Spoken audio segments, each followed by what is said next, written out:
Assalamualaikum warahmatullahi wabarakatuh. Assalamualaikum warahmatullahi wabarakatuh. Terima kasih kawan-kawan media, tadi sudah dilakukan tahap 2 dan untuk update apa yang terjadi di dalamnya karena cukup lama tadi pemeriksaan. Namun karena di dalam ada Bung Gafur Sangaji, maka saya persilakan Bung Gafur Sangaji untuk menjelaskan apa yang terjadi kronologisnya di dalam, termasuk substansi apa yang paling penting yang harus diketahui oleh seluruh rakyat. Kenapa demikian? Karena perkara ini perkara yang mendapat atensi dari seluruh rakyat. Kepada Bung Gafur Sangaji dipersilakan. Ya, terima kasih Bang Fauzinuddin dan rekan-rekan media, rekan-rekan advokat di sini yang kami hormati, Pak Ugroseno mantan Wakapolri, ada juga Bang Ahmad Yani ya. Kemudian teman-teman advokat yang lain. Alhamdulillah proses tahap 2 atau kita sebut penyerahan tersangka dan barang bukti dari penyidik Polda Metro Jaya ke Kejaksaan Negeri Jakarta Selatan itu sudah selesai, dalam arti tanggung jawab penyidik sudah tuntas. Ya, jadi dengan dilakukan tahap 2 hari ini, maka tanggung jawab hukum dari Polda Metro Jaya itu sudah selesai. Selanjutnya tanggung jawab hukum menjadi tanggung jawab dari Kejaksaan Negeri Jakarta Selatan. Sehingga tadi kami melihat ada penyerahan berkas perkara juga kami sudah lihat, kemudian juga hampir beberapa koper barang bukti, ya. Kemudian juga kalau saya menggambarkan berkas perkaranya mungkin setinggi saya ini ya, hampir 1 meter ya berkas perkaranya ya. Jadi kita membayangkan bahwa perkara ini adalah dugaan pencemaran nama baik atas objek ijazah ya. Saya mau mengupdate pertama adalah terkait dengan peristiwa pidana apa yang sesungguhnya terjadi ya, dan laporan siapa yang diterima. Yang pertama adalah saya mengkonfirmasi langsung dari jaksa penuntut umum, pasal yang menjadi dakwaan nantinya dalam proses persidangan pertama adalah pasal 310 yang berubah menjadi pasal 433 terkait dengan pencemaran.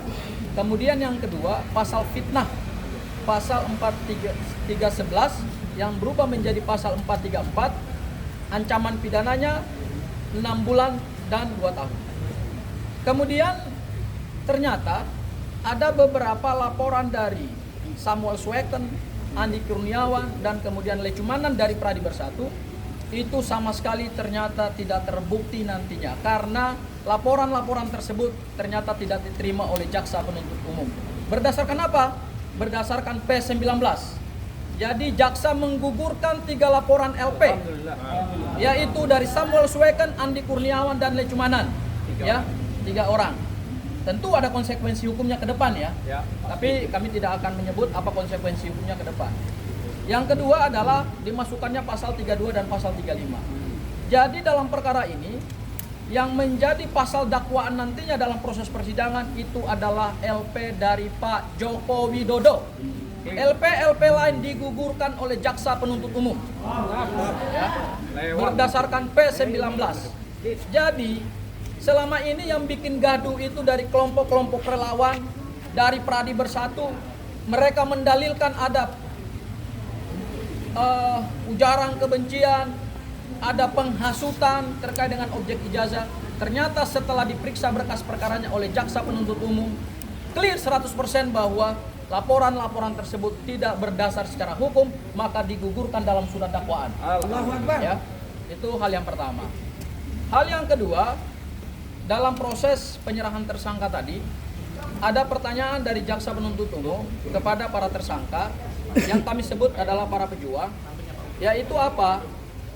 Pertanyaan terkait dengan tawaran untuk dilakukan restoratif justice atau berdamai dengan pelapor Pak Joko Widodo. Kemudian juga ada tawaran juga untuk plea bergening atau pengakuan bersalah dari kedua tersangka. Alhamdulillah tadi kepada seluruh rakyat Indonesia yang selama ini menunggu kepastian terkait dengan polemik ijazah mantan Presiden Republik Indonesia, Mas Roy dan Bu Tifa secara tegas di hadapan jaksa penuntut umum menyatakan tidak akan berdamai dengan Pak Jokowi. Artinya menolak. Mas Roy dan Bu Tifa merasa tidak pernah bersalah dalam peristiwa pidana ini karena yang mereka lakukan adalah meneliti objek ijazah yang diragukan, yang selama bertahun-tahun menjadi polemik, tidak pernah ada kepastian hukum, tidak pernah ada putusan pengadilan yang menyatakan ijazah ini asli. Tetapi lagi-lagi harus ada 2 warga negara yang dikirim ke penjara setelah Bambang Tri dan Gus Nur. Jadi ijazah ini, rekan-rekan media, seluruh rakyat Indonesia kembali menelan korban, kembali mengirimkan orang ke penjara, padahal yang dituntut adalah hal yang sederhana. Pak Jokowi dengan sikap negarawan, dengan jiwa besar, tunjukkan saja ijazahnya kepada seluruh rakyat Indonesia. Tidak perlu membawa perkara ini kepada proses peradilan, karena dengan membawa ini kepada proses peradilan, maka ada niat dari Pak Joko Widodo untuk memenjarakan warga negaranya dengan sikap yang tidak negarawan. Ya, jadi itu Bang Aka. Kemudian yang ketiga terkait dengan kelanjutan penahanan. Kami secara resmi dari tim kuasa hukum telah menyampaikan permohonan penangguhan penahanan kepada Kejaksaan Negeri Jakarta Selatan. Ada 2 hal. Yang pertama adalah penangkapan yang dilakukan oleh Polda Metro Jaya pada tanggal 19 Juni 2026 beberapa hari yang lalu, yang dilanjutkan dengan penahanan, itu ternyata tidak sesuai dengan hukum acara pidana yang diatur di dalam KUHP kita. Ada 3 hal yang menjadi dasar pertimbangannya. Yang pertama, dari sisi kualifikasi subjek hukum pelaku tindak pidana. Mereka ini bukan pelaku tindak pidana organized crime, white collar crime, transnational organized crime, atau juga kejahatan yang mengancam keamanan negara, keselamatan bangsa, atau juga mengancam sumber daya alam Indonesia. Ini hanyalah pencemaran nama baik dan fitnah yang diseludupkan dengan pasal 32 dan pasal 35. Coba mari kita lihat. Apakah selama ini para pelaku pencemaran meskipun sudah terbukti sekalipun pernah ditahan? Nggak pernah. Karena memang secara hukum kualifikasi deliknya tidak dimungkinkan untuk dilakukan penangkapan dan penahanan. Contoh yang paling sederhana, Rasman Arif Nasution tidak ditahan. Putusannya sudah ingkrah, tinggal menunggu eksekusi. Sylvester Matutina, dakwaannya sama, pasal 310, 311, pencemaran nama baik dan fitnah. Juga tidak dilakukan penangkapan dan penahanan. Bahkan putusannya sudah ingkrah van hauste sekalipun tidak dilakukan eksekusi oleh pihak Kejaksaan Negeri Jakarta Selatan. Hal yang kedua, dari sisi urgensi hukum, tidak ada kepentingan hukum yang mendesak untuk melakukan penangkapan dan penahanan kepada para tersangka. Karena tidak ada kekhawatiran melarikan diri, mereka kooperatif selama ini. Tidak ada kekhawatiran menghilangkan barang bukti. Karena barang bukti yang ada hari ini adalah barang bukti yang disita oleh Polda Metro Jaya berkoper-koper. Tidak ada satupun barang bukti yang disita dari para tersangka. Kemudian kekhawatiran mengulangi tindak pidana. Tindak pidana mana yang diulangi?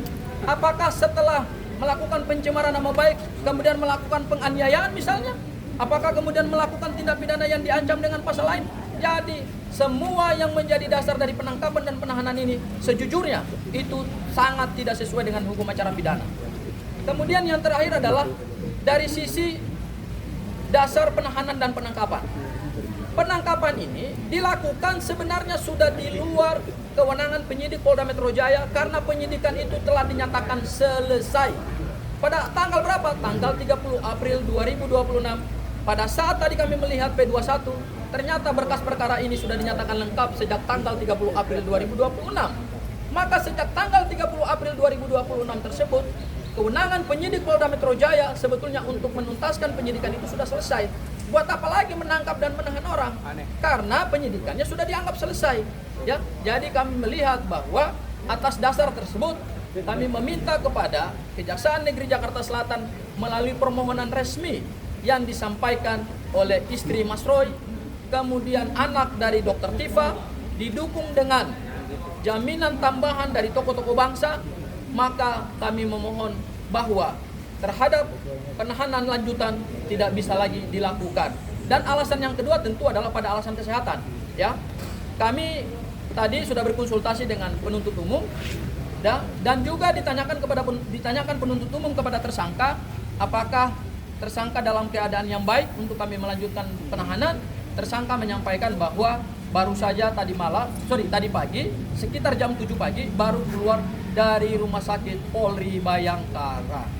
Jadi perawatan inap yang dijalani oleh kedua tersangka ini adalah resmi yang dimohonkan oleh penyidik Polda Metro Jaya. Jadi tidak ada satu rekayasa, tidak ada satu upaya untuk merekayasa status kesehatan atau kondisi kesehatan para tersangka. Tetapi ini adalah permintaan resmi dari penyidik Polda Metro Jaya mengirimkan dua tersangka ini untuk dirawat inap selama kurang lebih 2 hari ya. 2 hari. Dan kemudian setelah tadi pagi mereka keluar, keadaan kesehatannya juga ternyata belum stabil. Oleh karena itu, mudah-mudahan kami sedang menunggu putusan terakhir ya. Jadi proses penyerahan tersangkanya sudah selesai, penyerahan barang buktinya juga sudah selesai. Tahap terakhir adalah kami menunggu putusan dari kejaksaan apakah penahanan lanjutan dilakukan atau tidak. Tapi mudah-mudahan kami minta dukungan doa dari seluruh rakyat Indonesia. Semoga dua pejuang ini yang angka mengungkap kebenaran atas polemik ijazah mantan Presiden Republik Indonesia mudah-mudahan bisa dikabulkan. Barangkali itu dari saya, Bang Aka. Terima kasih. Mau disampaikan, Selanjutnya kami mohon nasihat dari senior kami, Bapak Komjen Pol Purnawirawan Ugroseno yang juga terlibat aktif sejak semalam hadir di Rumah Sakit Kramat Jati, bahkan ikut pula pagi di Polda di tahanan titipan Polda Metro Jaya dan hari ini sampai hari ini mau bersama kita. Silakan Pak Ugro, maju Pak. Maju Pak. Maju lagi Pak. Nggak usah Pak. Kita aja Pak, ya Pak.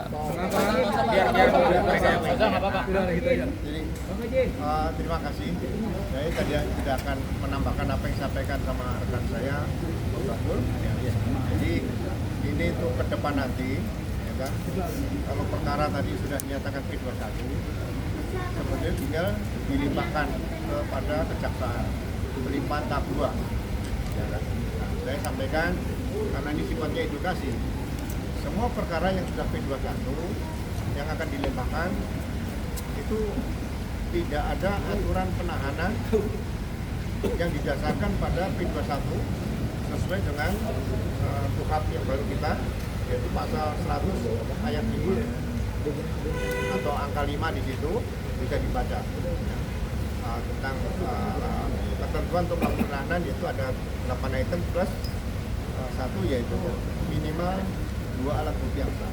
Ya, jadi terima kasih pada Polda yang sudah melimpahkan ini kepada kejaksaan, dan mari kita ikuti perkembangan selanjutnya kepada kejaksaan. Dan sekali lagi, karena sejak awal penyidikan tadi dikatakan oleh Pak Kapur tadi tidak dilakukan penahanan sejak awal penyidikan ya. Jadi kalau ini dilakukan juga nanti penahanan oleh pihak kejaksaan, saya tidak tahu alasan penahanan ini berdasarkan pasal berapa di situ. Jadi mudah-mudahan pihak jaksa penuntut umum di sini yang berriwayat berkas akan bertindak lebih menuju kepada keadilan dan kebenaran, dan kita berharap samping kondisi kesehatan para tersangka yang sudah dikirim kepada kejaksaan dan tidak ada penahanan, dan silakan nanti kita ikuti bersama kalau mau disidangkan bagaimana proses sidang selanjutnya di pengadilan. Itu saja yang ingin saya sampaikan.